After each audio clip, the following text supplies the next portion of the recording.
everyone. We are photo walking in Lisbon today, the San Francisco-esque city of Portugal, known for its cable cars, a bridge that looks pretty similar to the Golden Gate, big, hilly neighborhoods, and a love of tiles. Let's explore it together. Come on.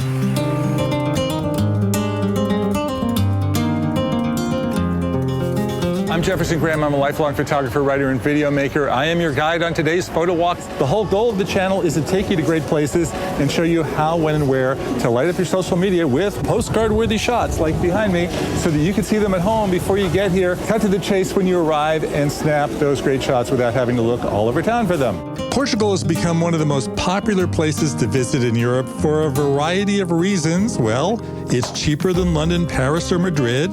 It has more sunshine, and it's less explored than some of the other top Europe spots. Portugal is the westernmost country of Europe, on the tip of Spain with Morocco below her, and it's part of the Iberia region, which does include Spain and a portion of France.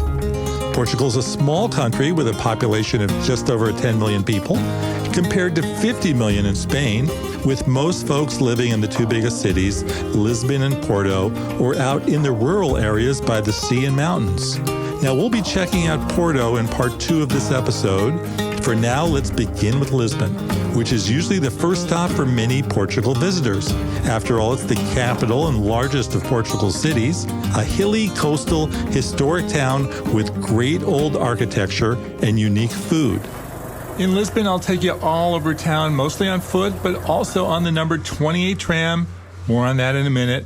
We'll start off down by the water in Commercial Plaza and end up at the top of the hill at the Alfama district for a killer view of the city. I recommend starting down by the waterfront in what's called Praça do Corbuço, or Commercial Plaza, one of those great large European plazas with a twist. You get a river view. For that view, stop number 2 should be Rua Augusta, bringing you right through the arch and up the elevator to the top of the arch for a killer lookout down at the plaza, the waterfront, and on the other side, the city of Lisbon. Afterwards, take the elevator down and continue north up through the streets where you will find cafe after cafe, shops, and street performers. Next stop, the Santa Justa lift. This is another place for an overhead view, and there's usually a huge line. I like skipping the line and going across the street to get a shot of the unique building. My best photo tip is to pay the €6, get one of these, the all-day card. Get there early because the cars get really crowded. You want a primo seat by the window, sticking your camera out to get moving video shots or some great street candids that you just wouldn't be able to get any other way. Remember, number 28 takes you all around town. That is, if you can get a seat. I was able to nab some really cool street photography from the car. However, you can only do this if you're really early. The crowds fill up the tram, and it's darn near impossible to take photos out the window when you're standing. So if you're late, pick up the tram route map and spend the day exploring the west coast of Europe on foot. Like our other European photo walks, trust me, the best things in Lisbon are free and all around the back streets where you will see so many fine tile-lined buildings. Savor on it.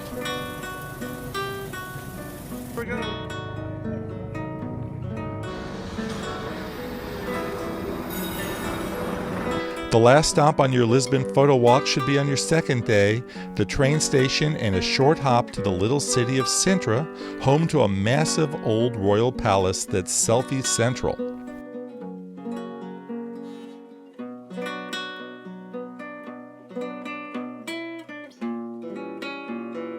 Back in Lisbon, enjoy the many overlooks in town, and don't forget about the unique food, which is highlighted in 2 areas: sardines, if that's your thing, and pastries.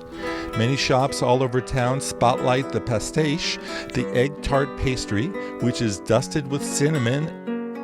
And that's just one of the many unique local delicacies, because what's a photo walk without food, right?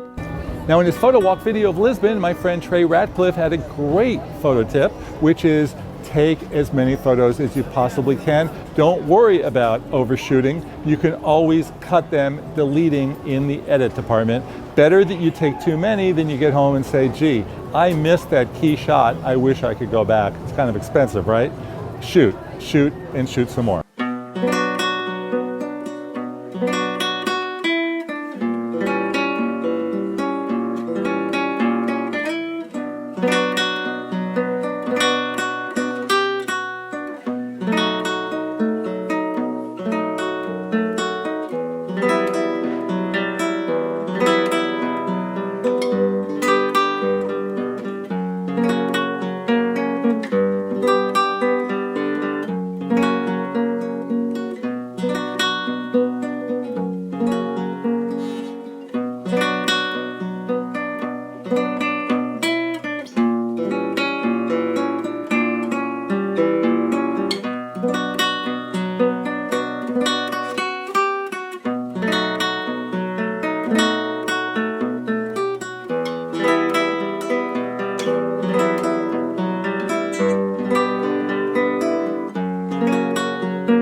So that's Lisbon. Remember, be sure to get there early for number 28 and you are set.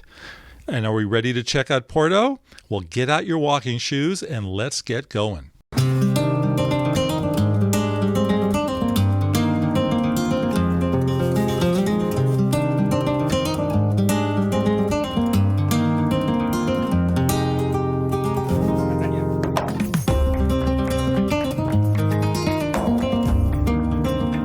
To get to Porto from Lisbon, most folks take the train, a quick 2.5-hour hop with many rides daily. You could also fly in on a short 1-hour hop or from elsewhere in Europe. It's a 2-hour flight from Paris, 3 hours from Rome. You get the idea. So why visit Porto? Well, like Lisbon, it's seeping in history, but as a smaller city, it's easier to navigate on foot. You won't have to wait for the tram because you can walk everywhere. Revel in the narrow historical streets, and if you thought you saw a lot of tiles in Lisbon, well, just wait until you see Porto. Even the historic Bento train station has some 20,000 tiles on the wall. Beyond the tiles, Porto is famous for two things: the birthplace of port wine and Harry Potter.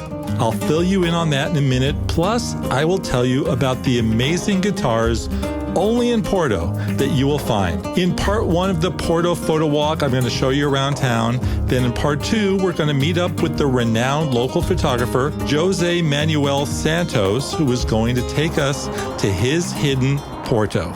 In Porto, we will start at the iconic church bell tower that is the symbol of Porto and walk down the hill, ending at the lively waterfront. As always, be sure to check out our blog, blog.jeffersongraham.com, for more detailed mapping information.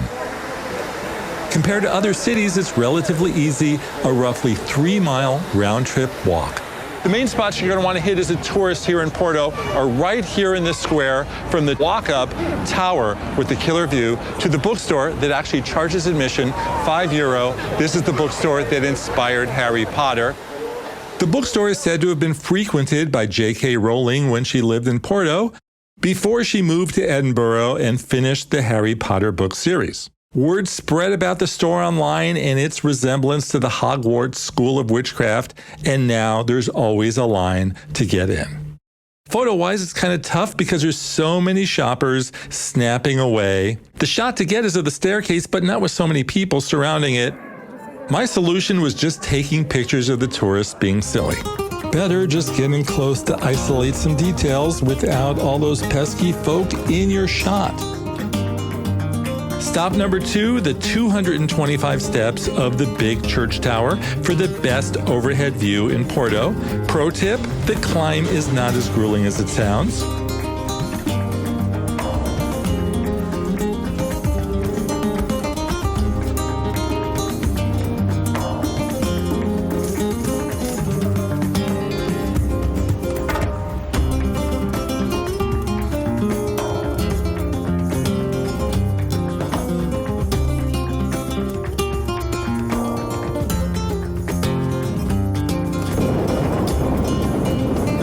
At the very top. Check it out.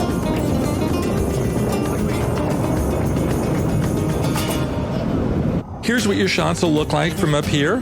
Another tip, go for pano mode on your phone to get the widest of possible shots.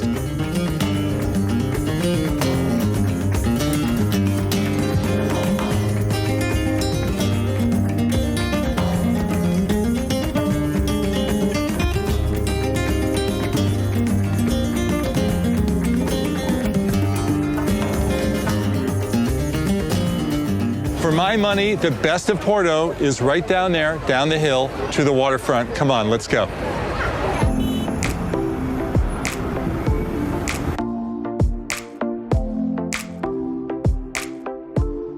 The waterfront is where most of the action is in Porto. There's always a party going on, cafes, waterfront strolling, street performers, boating, and a wonderful bridge that will take you over to the other side. Or visit one of the many local wineries which offer tastings, tours, and rooftop views. It's also the place for street photography and that iconic shot of the hilly city set against the water. The best place to get this is on the other side of the bridge. And another pro tip, go to the top bridge for a killer overhead shot and you won't have to climb up 225 steps. Have fun with some juxtaposition of street life. I love this shot of a typical flat with clothes hanging out the window and a castle right behind it. My favorite part of visiting the waterfront is catching the amazing street performers. We met up with Luis Reyes after his performance for a quick photo walk talk. How is Porto different from Lisbon? I don't know. There's a rivalry between both because one is the capital, the other one it could be the capital. After there's the soccer teams and all that. And Portugal, it's all about soccer, so it's like Porto, Lisbon, Porto. It's very interesting. People are nice. They really try to help you as they can, and you really feel free here without the stress of a big city, which makes the life here very interesting in the end. Okay, so last question. How hard is it to be a street performer in Porto? If I wanted to do it tomorrow and said, hey, Louise, I want to be a street performer, what would you recommend to me? Send me to circuit school? It doesn't have to be that I'm going to do what you do, but I'm going to go out there, maybe play the guitar, dance a number or two, whatever it is, play the drums. What recommendations would you have for me? I think the first recommendation and the most important, it's really the mindset, your mindset, like to think positive, because of course it's like for any job, if you the first day you don't actually have any experience on what you are doing, even if you are very talented in your own skill, because on the streets everything it's true, it's real, and you are communicating with people. In this case you are giving them, you are sharing them something that it's yours, at the same time that they are going to share some time with you, enjoying that performance, that maybe picture, maybe circus techniques, music, dance, whatever. And in the end, the thing is like the mindset, how to give them, how to share with them. The most important thing, if you are living from the streets, living with the streets, is really to learn how to share. And it's the first point that any street artist must have. Okay, so I'm going to start tomorrow. I'll play the guitar. I need to know how to share. What does that mean? Share a smile. Yeah. Share a smile to start. If you smile to people, they are going to smile back. That's very interesting. If you sing something that you really like to sing something for yourself at the same time that you sing something for them. You cannot stay in your own world all the time. If you are on the streets, it's because you came here to share something with the people.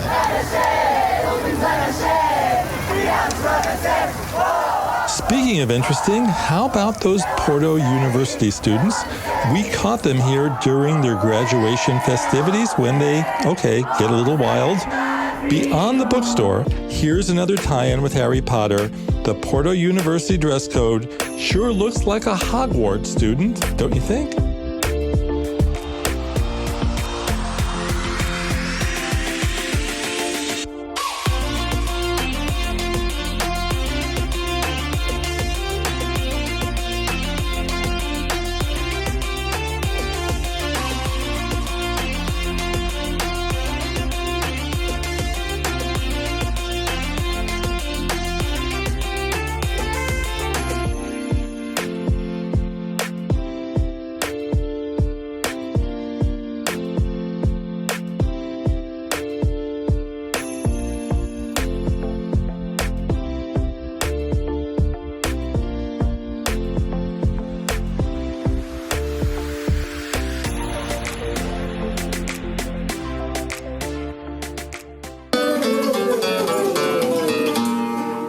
Before we meet up with the great photographer Jose Manuel Santos for Hidden Porto, let's talk a minute about the unique music of Portugal. The best-known local music is called fado, a form of folk music with expressive singing, usually accompanied by a musician playing a pear-shaped mandolin-styled instrument called the Portuguese guitar or the fado guitar. But what really fascinated me were the other unique local instruments, because they make different guitars for each different region of Portugal. They're called violas, not guitars, though they're played like one. My favorite, the Amartina, is from the Douro region, and the two hearts on the body, according to the local guitar shop, Casa de Guitarra, quote, are believed to be linked to a love story involving a medieval troubadour and your Photowalk host, right? Naturally, I brought one home too, where it proudly hangs in our living room.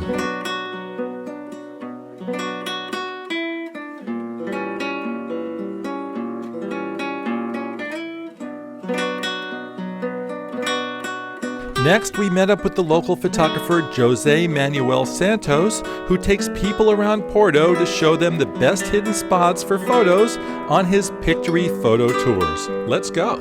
Okay, let me show you a little secret here in this city that even locals do not know about it. This church is the smallest church in town.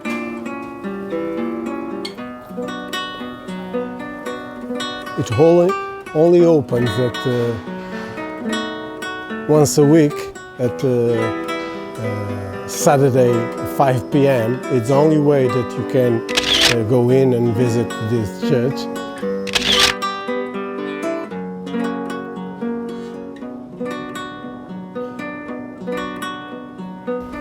Let's go up a little to see one of the most beautiful corners that we have here in Porto, okay? Let's go. So, let's turn around and see what we got here.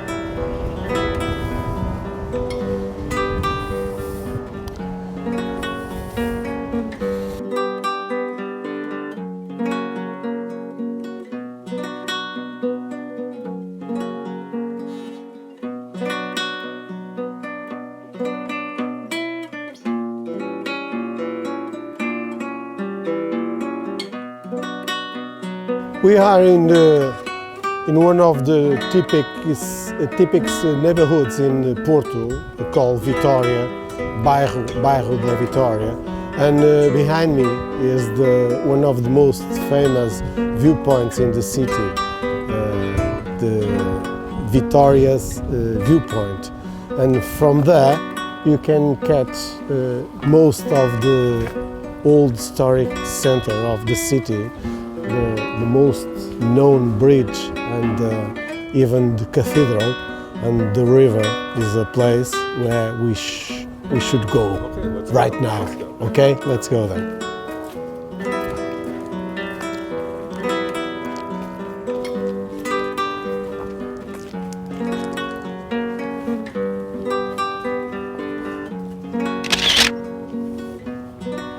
Many people look at these postcards and say they're so great, why don't my pictures look as good as them? And I'm sure they ask you this at every one of your tours. What do you tell them? Well, I think making good photography is not only catch the camera and point it and take a picture. Sometimes we need to take care to fill the place, wait for the best moment, the best light.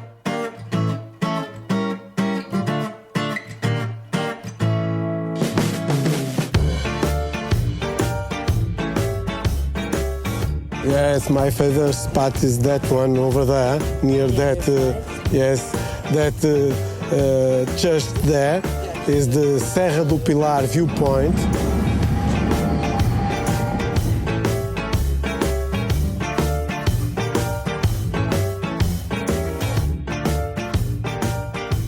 What makes Porto such a wonderful place to photograph?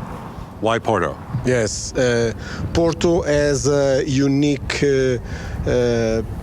place. The city, the buildings of the city, the historic center is very concentrated and very colorful, and it's very unique because you can find lots of architecture and colors, and you must come and see and foremost feel the city.